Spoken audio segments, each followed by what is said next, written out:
Alright, so hey guys, Mitchell and Greg here from GB Productions, and today on the 328i project, we're going to change the plastic coolant pipes underneath the intake manifold. Last time we worked on this car, we changed out all the rubber coolant hoses and replaced the coolant. After refilling the car and running the engine for about a half an hour, we shut it off and heard a popping sound that you may or may not have been able to hear in the video. Using a snake camera, I guess? Scope, yeah. Scope. We were able to locate the leak as being near the engine block on one of the two plastic coolant pipes that are on the car. So today we're going to proceed with changing these pipes by taking off the intake manifold so that we can get to them. So basically we're just going to be following the Bentley Service Manual for this whole thing because neither Greg nor I have any experience with doing this. One thing to note is that you should have replacement O-rings for the fuel injectors and a replacement gasket for the intake manifold connection to the block, because they will probably need to be replaced if you're taking this apart. As well, if you have any faulty O2 or NOx sensors, they should be done at this time as well. The location of these pipes mean that we'll have to dump some of the coolant out again so that we have to pour it back in later. So without further ado, let's get going. We showed the removal of the airbox and a couple other pieces in a previous video, so we'll set up this next bit as a time lapse and then we'll come back afterwards.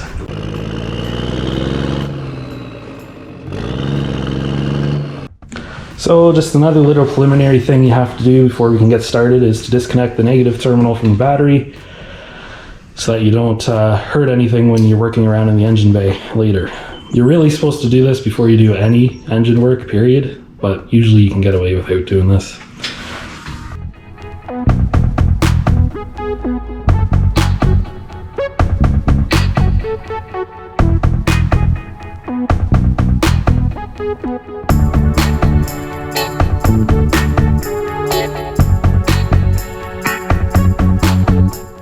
So we're gonna come back to film here now.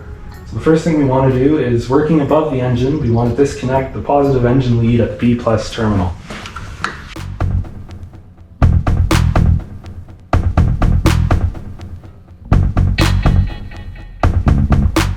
And that's attached to the intake, is it? Well, it's kind of attached underneath. Oh, it goes through it.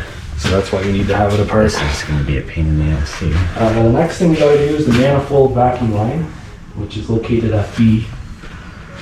Which is that the one we did already? Somewhere around here. This thing. Vacuum line. That's a wire. That's a wire. This is a vacuum line. So maybe this has to come off of here. Oh, yeah, right.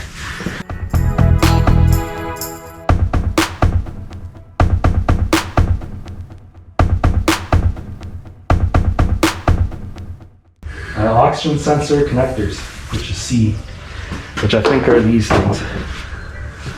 Okay. I think they're just twist and pull. Maybe. Based on these, it's got some kind of little safety catches on the side. I like that sound.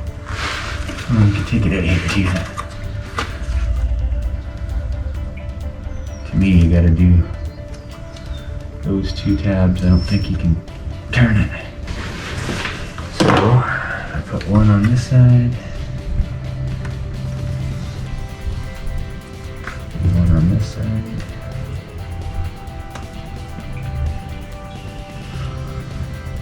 Do this.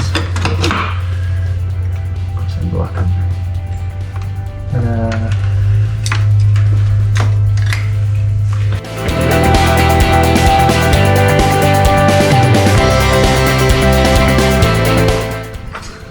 Next is the electrical harness connector for intake air temperature sensor.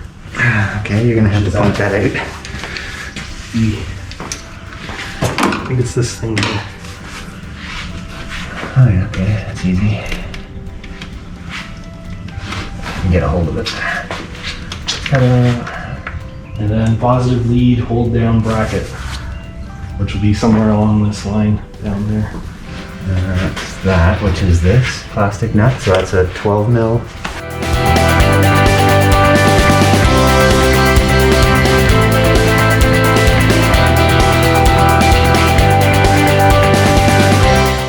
resonance valve electrical connector, which is somewhere over here. I think it's this thing.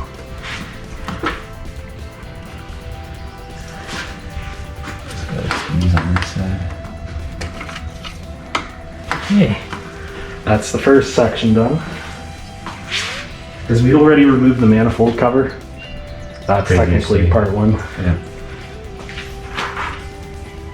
So working at left rear of the engine compartment, pull rubber edge seal off top of panel. Is that the panel we removed? Yes. Okay, so we don't have to do that then. No, it's not actually. It's, This one? I think it's that one.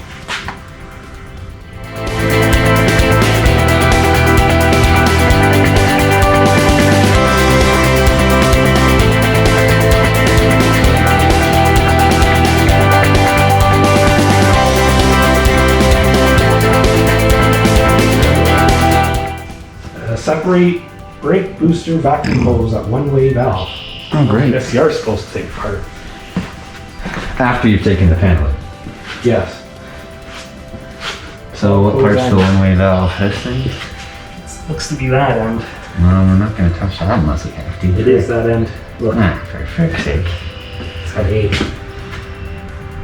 No, we're not taking a factory one-time clamp off, for frick's sake. Okay, the next thing we gotta do is disconnect engine vent hose from cylinder head cover by squeezing sides of spring clip. Disconnect Vanos solenoid. That's this thing. Yep. Is your vent. Oh, yeah. I'll just do that. There we go. As for this thing, I'm going to try a different approach. Okay. See if I can do what I was trying to do the last time.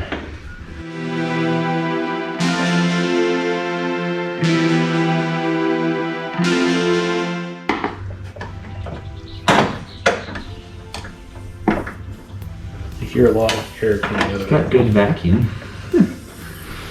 Come on out of it. Go. There we go. Holy smokes. Got good vacuum, no leaks. That's great, but it might have leaks now.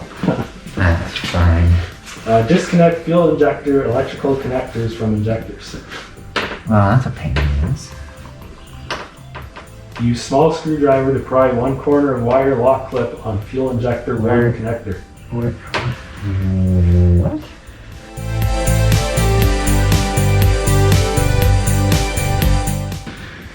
So yeah, what you're supposed to do is there's a little catch in there. Hopefully you guys can see. I can't control the focus on this camera. But yeah, there's a little tiny catch in there that you're supposed to pry out. But I have no idea how we're gonna do that for the other 5 without removing this.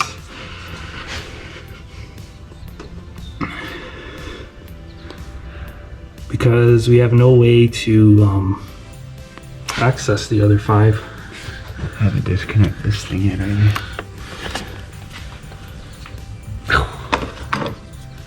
Why were you supposed to disconnect that? Yeah. What the hell? Oh.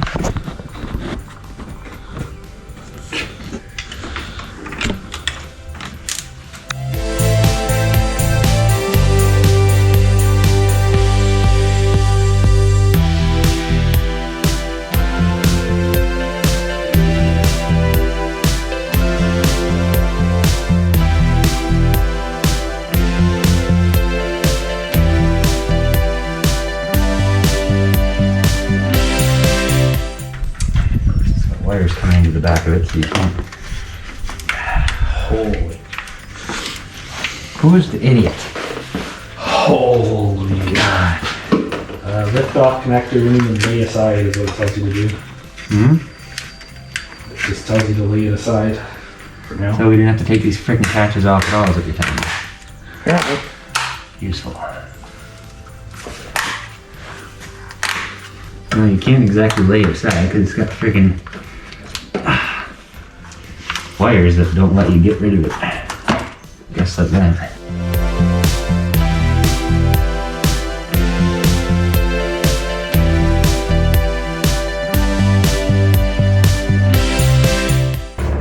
Yeah, basically what he's looking at, I'll just show you in the service manual. You want to remove clamp 2 here and 8. Because I don't think we can really show you in there. Yeah, you can see the little one there.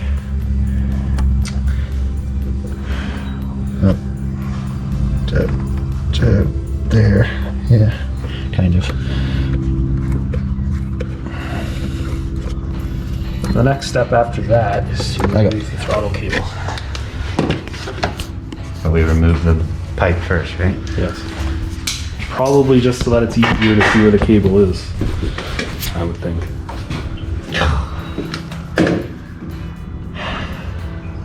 Of course, nothing is easy.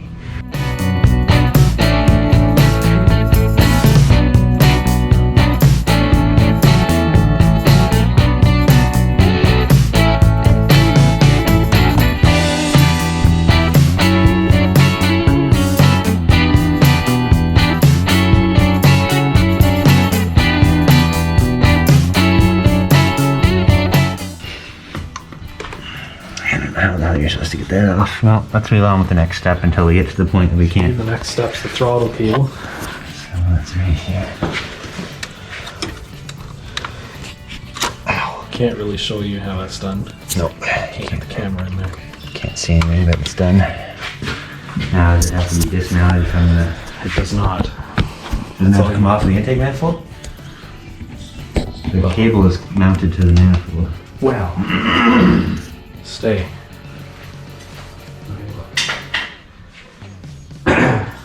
Where applicable, pull cable upwards out of rubber retainer and unhook ball end of cable from throttle actuator. Remove nuts and bolts retaining wiring harness conduit to the throttle body.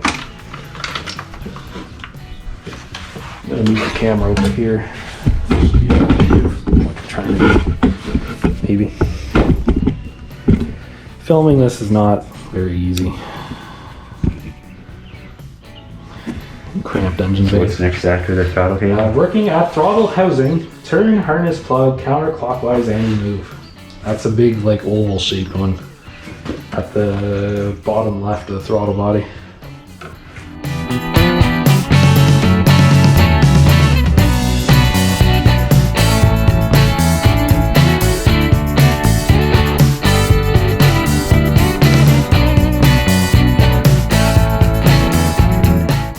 Long bolt. Not. Oh.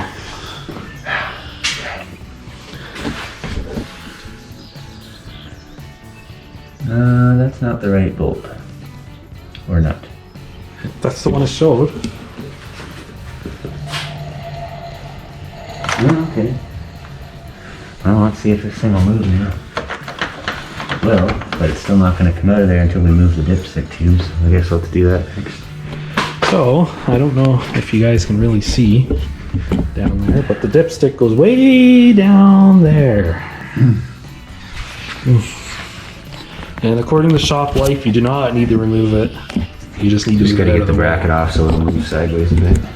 Because otherwise, that's going to be a painful job to put that back in.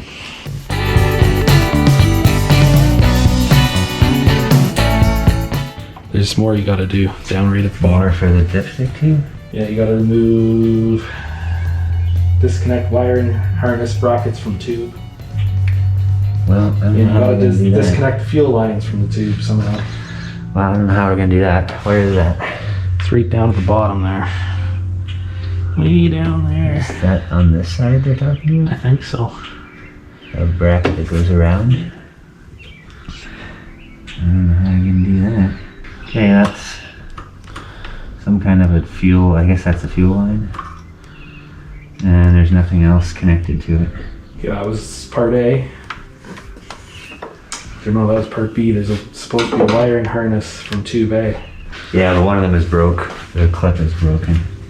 I think that's the wiring bundle you're talking about, or that's the fuel line, vice versa. But there's nothing else connected to that bracket now. Okay, and so it should be able to move now. I think you have to, yeah. Not very much, but yeah. You know, Shop Life did it. He moved it right really far away. And we got another nut to take off for that stupid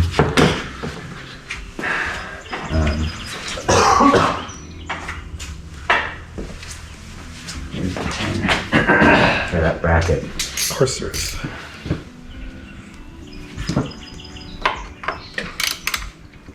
Oh my god. I'd be really surprised if we get this back together and it fires the first time. Well, depending, it's got a fuel pump, so yeah, it'll fire it up right away. It'll prime itself. Because we're not taking the head off, so it should be. Oh, yeah, I guess you can run it without an intake, can't you? Not this one, because it's intake injection. Right. I saw some videos on YouTube where they had the intake off and just fuel spraying out of the... Well, yeah, and I guess if you wanted to, you could just squirt some fuel into each of the cylinders and spin it and it would fire. But you'd have no control of RPM or anything. Okay. This thing there. There's your connector way down there.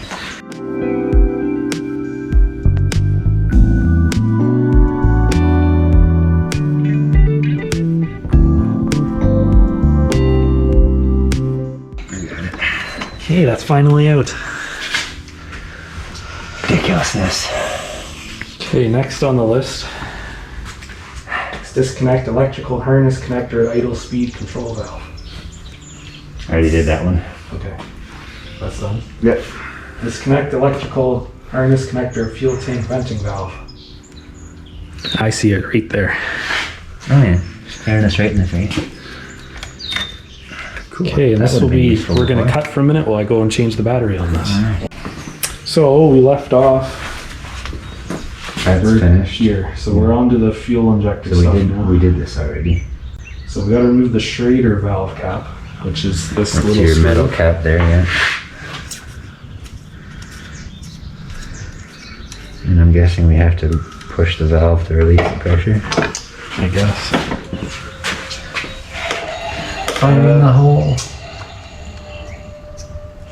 Using a tire chuck, blow Yeah. fuel back through feed line using a brief burst of compressed air. Maximum 3 bar, 43.5 psi. I've just got a small portable air tank here. The book says, what, 43.5 psi or something? Yes, do not exceed 43.5 psi. This has got 100 psi in it. I don't want to waste the rest of the air to let it out, so I'm just going to do a really quick shot. Like, there wasn't any fuel at all came out of here when I checked it, so of course it would help if it worked.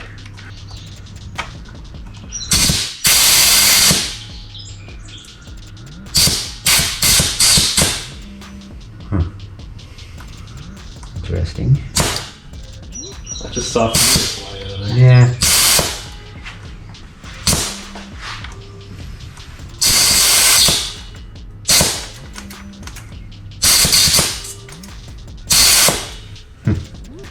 It's not going to work like we were thinking, so. Oh, you're supposed to unscrew the fuel tank cap to release pressure in the tank. We're working on the tanker lines. Yeah, oh, there won't be much pressure because, like I said, it's been sitting inside since yesterday afternoon.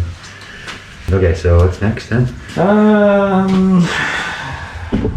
There's no pressure at all. Says to in the raise rail. car and support in a safe manner. But I don't think we have to do anything from down there. So what does it want us to raise it then? Well, to remove the fuel filter. Why do we have to remove the fuel filter? Remove protective engine splash guard. We already did that. Working beneath car on left side under driver's seat. Remove fuel filter cover and clamp fuel hoses. Why? Disconnect fuel hoses from fuel lines using special fuel line removal tool. Seal off fuel lines with BMW special tools. No. So we're just going to skip that whole We're going to part. skip that whole thing unless it actually presents a problem. Working underneath car, remove lower intake manifold support mounting bolt located adjacent to left.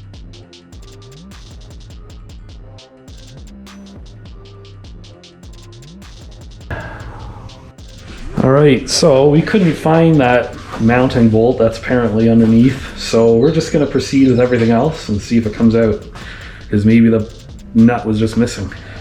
Yeah, I can't see that at all. I don't know if it's not there or broken off or what.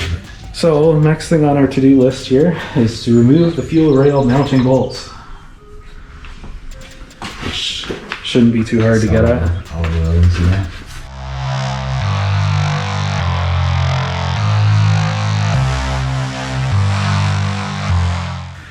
Next thing is to separate fuel line support bracket at rear of intake manifold.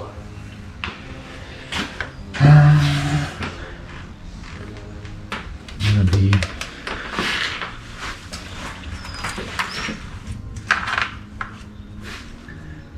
I don't know what it is.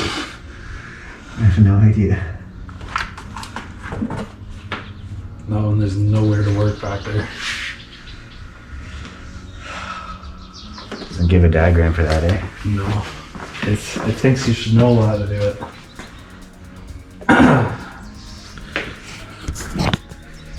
We cannot see what it could possibly be back there. I think I actually do see it. There's a little bracket where It's... I don't know how you're gonna get on that. It's that that little little white plastic clip. brass thing down there. Brass. The It's fuel line. below the plastic clip. That's soldered onto there. Okay. Where does it mount up here? Oh, it comes right into the bottom of the rail. I don't think it's... Is that what they're talking about? Threaded? No. No, the threading part is actually removing the injectors, I think. Oh, they're not threaded. And are we taking the injectors out of the manifold or out of the rail? You're threading the fuel lines out of rear of engine compartment. Oh, I don't know where that is. Like these are the fuel lines coming up here. They're aluminum. I think you're just threading it from here. Oh, then it's not going to be threaded though. It's O-rings, remember? O-ring here, O-ring there, and there's clips on the top side. Are we taking the injectors out of the manifold? I don't know, man. We have to, because we can't get to the manifold mounting nuts without it. Moving it.